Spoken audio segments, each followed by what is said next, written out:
This is a little half-moon tripod table a client brought me to restore. It's a small project but has big problems.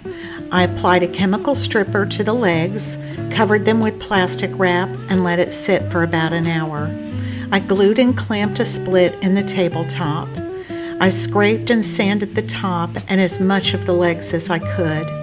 I used a heat gun and a mallet to disassemble the table.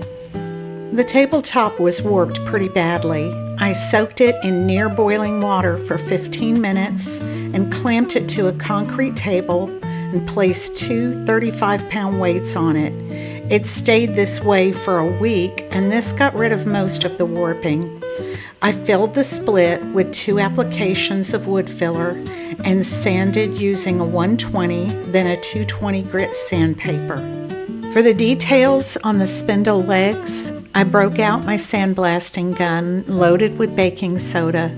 I set up my spray tent, and it was some kind of hot inside that spray tent in August, but the soda blasting worked its magic, and check out the legs after.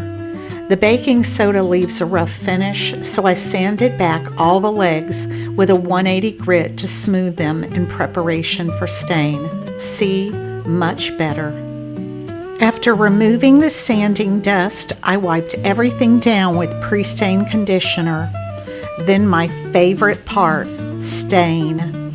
I used Varathane's oil-based stain in the color Espresso, and I used furniture repair markers to fill in any light spots or blemishes. I applied 2 coats of Minwax oil-based polyurethane in a matte sheen, sanding lightly with a finishing pad in between. After my final coat, I sprayed the tabletop with water using my Mister bottle and sanded very lightly using a 5000 grit sanding pad. Afterwards, it was smooth as glass. I brushed wood glue into the joints to reattach the legs to the top, then used a rubber mallet to tap them in. After this, everything was clamped until the glue dried. And here it is. I think the espresso stain is a rich chocolatey color and really brought out the beauty of this neglected little table. My client said this table was not valuable, but that it is valuable to her and holds many memories.